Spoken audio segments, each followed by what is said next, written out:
Hola, vamos a hacer este problemita propuesto en la carrera de Ingeniería en Telecomunicaciones de Las Palmas de Gran Canaria.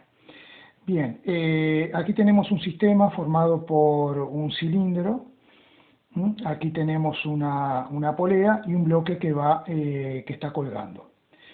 Entonces, se nos pide aquí calcular la aceleración de caída del bloque. Eso significa, que ya me están dando la pauta, de que el sistema se mueve de esta forma, es decir, el bloque acelera hacia abajo, la polea cilíndrica rota en sentido horario, y este cilindro, aunque la letra no lo aclara, rota se traslada sin deslizar. Es decir, que a medida que su centro de masa avanza en esta dirección del plano, inclinado, va rotando sin deslizar. Entonces, lo primero que tenemos que hacer es representar las fuerzas sobre cada uno de los objetos, de estos rígidos, y extraer las ecuaciones necesarias y luego resolver un sistema de ecuaciones. Entonces, si nos centramos en este cilindro, las fuerzas que están actuando sobre él son, por un lado, la tensión de la cuerda, la cual, si prolongamos su dirección, pasa por el centro de masa, que le he llamado O al centro de masa, a la tensión que hace este tramo de cuerda le voy a llamar T1. Luego tenemos el peso, que es la fuerza con que la Tierra atrae al cilindro, y el peso lo vamos a descomponer según una componente a lo largo del plano, que le llamamos Px, y otra componente perpendicular al plano, que le llamamos Pi. Bien, es de notar que este angulito es igual a los ángulos que aparecen aquí en este rectángulo, porque los lados son respectivamente perpendiculares. Es decir, este lado es perpendicular a este otro, y este lado del ángulo es perpendicular a este. Entonces, por el criterio de igualdad de ángulos, para aquellos ángulos que tienen sus lados perpendiculares, este ángulo es igual a este. Luego, también, como tenemos una recta y dos paralelas, podemos decir que este ángulo es igual a este por alternos internos entre paralelas. O también podemos usar el criterio de perpendicularidad. Este lado es perpendicular a este otro, de este ángulo, y este otro lado es perpendicular a este otro. Por lo tanto, también por el criterio de que si dos ángulos tienen sus lados perpendiculares son iguales, este ángulo es tita y este también. Vale, entonces, cuando tenemos un cuerpo que, además de trasladarse, va rotando, en este sentido, sin deslizar, nosotros tenemos que plantear, por un lado, la segunda ley de Newton para el centro de masa. Cuando nosotros aplicamos la segunda ley de Newton al centro de masa, tenemos que imaginar que todas las fuerzas están aplicadas sobre el centro de masa. Este cilindro rota gracias a la fuerza de rozamiento, que digamos, cuando la tensión quiere arrastrar a todo el cilindro en esta dirección, en este sentido hacia arriba, si no existiera fuerza de rozamiento, todo el cilindro deslizaría hacia arriba. Pero debido a la fuerza de rozamiento que actúa sobre el punto de contacto, frenándolo, impidiéndolo que rote, el punto que está en contacto con el plano, entonces todo el cuerpo del cilindro va a rotar a medida que avanza. Es decir, que lo que tenemos que considerar es que si hacemos pasar un eje instantáneo por este punto de contacto del cilindro con el plano, ese punto va a estar en reposo. Es decir, que cada punto del cilindro que le toque estar en contacto con el plano, momentáneamente estará en reposo, debido a esta fuerza de rozamiento. Bueno, volviendo al tema, cuando yo considero las fuerzas aplicadas sobre el centro de masa, también tengo que pensar que esta fuerza de rozamiento va a estar aplicada aquí en el centro de masas. ¿Vale? Entonces, ¿cuál será la sumatoria de fuerzas sobre este centro de masa? Será T1 más normal, más PI, más normal, más PI, más PX, más la fuerza de rozamiento. Vale, y ahora tenemos que hacer estas consideraciones. Si sumamos la normal más PI, como el cilindro no se mueve en esta dirección, entonces tenemos que la normal y PI tienen igual módulo. Por lo tanto, si sumo dos vectores que tienen sentido opuesto y tienen igual módulo, su suma me dará 0. O sea que estos dos no van a intervenir, ¿vale? Estos dos, su suma da 0. Bueno, y ahora yo digo, ¿cómo puedo pasar de este planteo vectorial a plantear los módulos para obtener una ecuación con la cual pueda trabajar? Escalar 20. Entonces, si el bloque avanza en este sentido, quiere decir que esta tensión es mayor que la suma de Px más el rozamiento. Por lo tanto, el módulo de la fuerza neta, o sumatoria de fuerzas sobre el centro de masa, será T1 menos Px menos fuerza de rozamiento. Y eso será igual a la masa del cilindro por la aceleración del centro de masa. Bien, eso por un lado. Por otro lado, cuando tengo un cuerpo en rotación, tengo que aplicar también la segunda ley de Newton para las rotaciones. Entonces, lo que establece la segunda ley de Newton para las rotaciones es que la sumatoria de momentos respecto al centro de masa, por ejemplo, si lo tomo respecto al centro de masa, es igual a la aceleración angular del cilindro, por el momento de inercia del cilindro con respecto también al centro de masa. ¿Vale? El centro de masa, bueno, yo le llamé O, aquí le puse centro de masa, pero esto O y centro de masa es lo mismo. Bien, entonces, ¿qué me va quedando? La única fuerza que ejerce momento con respecto al centro de masa es la fuerza de rozamiento. ¿Por qué? Porque tenemos este brazo de palanca que coincide con el valor del radio. Ni la tensión, ni la normal, ni PI, ni PX ejercen momento respecto al centro de masa porque no tienen brazo de palanca. Recordemos que para calcular el momento de una fuerza, lo voy a poner por aquí arriba, para hallar el momento de una fuerza respecto a un punto, para hallar el módulo, digamos, para plantear el módulo directamente, sería R, el módulo de R, por el módulo de la fuerza, por el seno del ángulo, ¿no? Que corresponda, vamos a llamarle alfa. Esto en virtud de que el momento de una fuerza respecto a un punto es un producto vectorial, es el producto vectorial de R, producto vectorial F. Eso ya está explicado en el canal con todo rigor, el vector momento, ¿vale? Y la definición del vector momento. Bueno, entonces, si yo no tengo brazo de palanca, si no tengo un R, entonces el momento será 0. Entonces, solamente la única fuerza que tiene momento es la fuerza de rozamiento, y el momento de rotación del rozamiento respecto al centro de masa será R por la fuerza de rozamiento por el seno de, ¿qué ángulo forma R con la fuerza de rozamiento? 90 grados. Y seno de 90 grados es 1. ¿Vale? Entonces simplemente el momento será R por fuerza de rozamiento. Aquí ya he escrito yo el módulo del momento. Ese módulo lo voy a igualar a la aceleración angular por el momento de inercia del cilindro respecto a un eje que pasa por su centro de masa, cuya fórmula es Z. Una cosita, una omisión. Alfa también es un vector que va a tener el mismo sentido que el vector momento. Solamente que ahora esto no nos interesa porque vamos a trabajar con el módulo de esa aceleración angular. Bien, ahora vamos a seguir un poquito más trabajando con estas ecuaciones.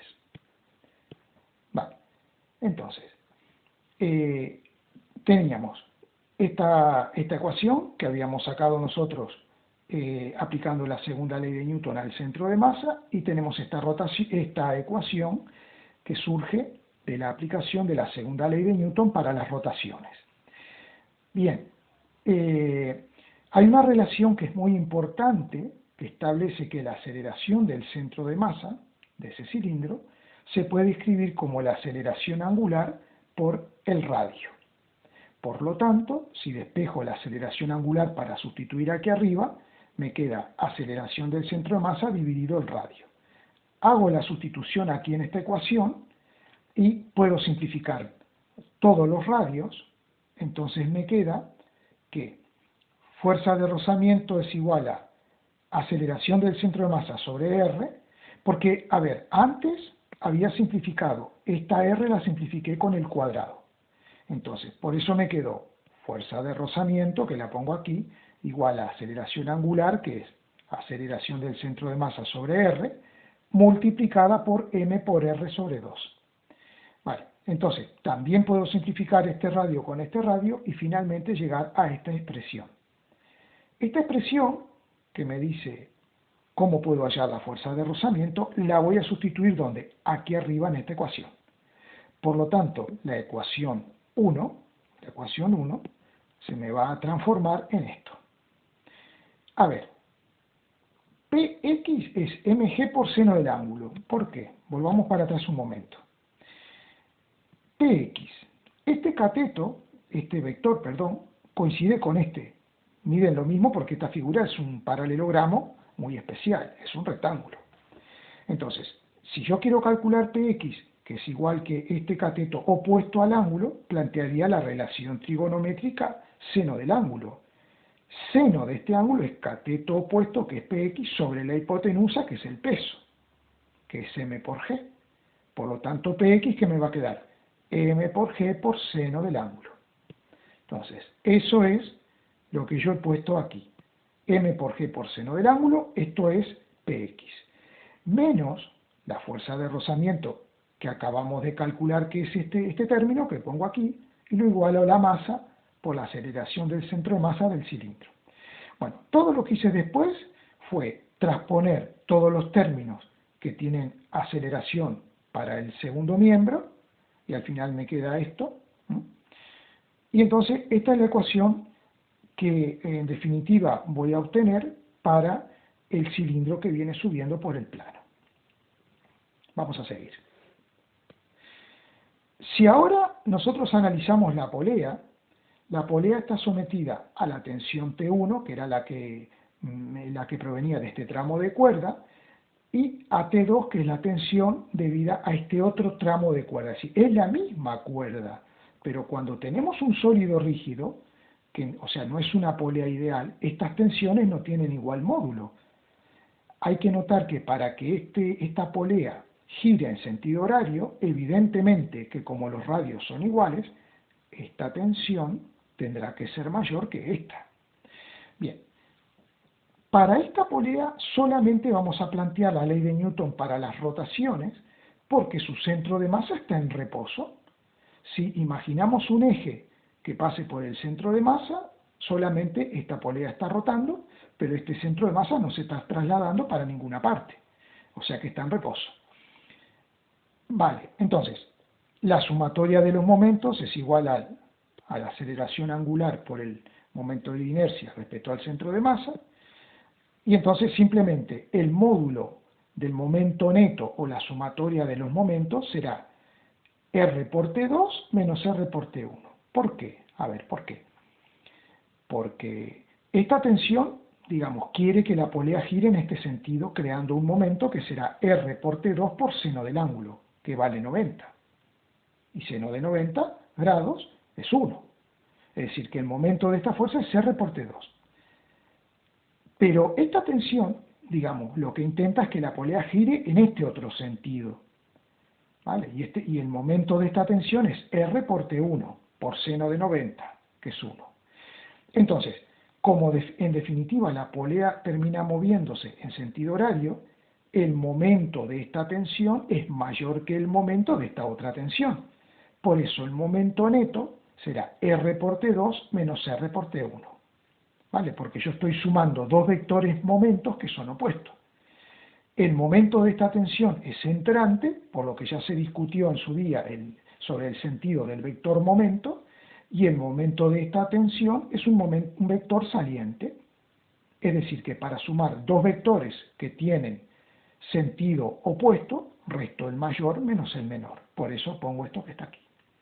Luego, la aceleración de la polea, la aceleración angular de la polea, la podemos escribir como la aceleración tangencial de los puntos de la periferia de la polea, los puntos del borde de la polea, dividido el radio. ¿vale? Cuidado con esto que es muy importante. Y eso multiplicado por el momento de inercia. ¿Vale? Como siempre voy a poder simplificar los radios se simplifican y llego a esta ecuación, que es la única ecuación que voy a obtener para la polea. Ahora analicemos el bloque. Es muy sencillo. Sobre el bloque actúa la fuerza peso y la tensión 2. Y como la letra del problema ya me dice que este bloque acelera hacia abajo, simplemente le aplico la segunda ley de Newton para esta partícula, para este cuerpo puntual, y será sumatoria de fuerzas igual a m por a. Entonces, ¿qué me queda? Que la sumatoria de fuerzas será el vector peso más el vector tensión 2, igual a m por a. Y luego, pasando esta suma vectorial a resolverla con los módulos, como esto acelera hacia abajo, será el módulo de la fuerza neta será el módulo del peso menos el módulo de la tensión 2. Y eso lo igualo a m por a. Bien, ahora con este conjunto de ecuaciones, que las he escrito aquí nuevamente, voy a ver qué es lo que va a surgir. A ver cuántas incógnitas tengo. O sea, yo tengo 3 ecuaciones, pero ¿cuántas incógnitas tengo? Tengo T1, tengo T2, tengo la aceleración del centro de masa del cilindro, la aceleración tangencial de la polea y la aceleración de caída del bloque. O sea, tengo 5 incógnitas y tengo un sistema de 3 ecuaciones. No lo puedo resolver. Así esto no lo puedo resolver.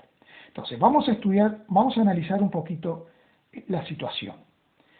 La cuerda que une el cilindro y que pasa a través de la polea y en definitiva termina enganchada al bloquecito, es una cuerda inextensible y además tiene masa despreciable. Es una cuerda ideal. Por lo tanto, es fácil darnos cuenta que la aceleración del bloque va a coincidir con la aceleración tangencial de los puntos de la periferia de la polea y va a coincidir con la aceleración del centro de masa del cilindro. O sea que estas aceleraciones son iguales y lo he escrito aquí y simplemente como son iguales le llamo A. Bien, entonces sustituyendo A en cada una de estas ecuaciones, lo he puesto en limpio aquí, como me queda cada una de esas ecuaciones, y esto lo vamos a hacer siempre de la misma forma. La polea siempre, absolutamente siempre, me va a brindar una ecuación donde aparece T1 y T2. Entonces, ¿qué vamos a hacer? De la ecuación 1 despejamos T1 y de la ecuación 3 despejamos T2. Esto es lo que aparece aquí. Hemos despejado T1 y hemos despejado T2. ¿Qué hacemos después? Sustituimos en la ecuación de la polea. Sustituimos T2 y T1 por las expresiones que hemos despejado. Nos queda esto que tenemos ahí. Bien, si ahora pasamos al otro, vamos a ver cómo nos va quedando esto. Entonces, simplemente de lo que se trata ahora es de hacer cuentas, porque la masa se nos ha simplificado, se nos simplifica la masa, hacemos cuentitas, y podemos calcular la aceleración. La aceleración del bloque me da 1,3 y coincidirá con la aceleración tangencial de los puntos de la periferia de la polea y con la aceleración lineal del centro de masa del cilindro que sube por el plano. Entonces, la pregunta A ya está respondida aquí. Bien, yo he usado 9,81 para la aceleración, digo porque si hay alguna diferencia se debe a que pueden usar 10 o 9,8 y eso determina que haya una pequeña diferencia en el resultado. Bien, luego, la aceleración angular de la polea. Habíamos dicho que la puedo escribir como la aceleración tangencial de los puntos de la periferia sobre el radio. Como la aceleración tangencial coincide con la aceleración del bloque, que es 1,3, y el radio vale 0,2, hago la cuentita. Entonces, la aceleración angular de la polea me da 6,5 segundo a la menos 2, o también radianes por segundo al cuadrado, es lo mismo. Normalmente lo ponemos así. Y la aceleración angular del cilindro, habíamos dicho que era aceleración del centro de masa sobre el radio. Y por lo tanto nos da 6,5 segundo a la menos 2. Luego, para calcular las tensiones T1 y T2, lo hacemos con lo que nosotros ya teníamos despejado de antes, obteniendo este resultado y este respectivamente. Bueno, el vídeo transcurre un poco rápido porque no quiero que emplee mucho tiempo el vídeo, pero se puede ver a velocidad más baja y se puede ver cuantas veces quiera uno y uno puede detener el vídeo. Esa es la razón por la cual lo hago un poquito rápido y ya con todo más o menos escrito. Bien, cualquier duda que haya sobre este problema me la pueden enviar aquí por el canal, que yo gustosamente las voy a responder.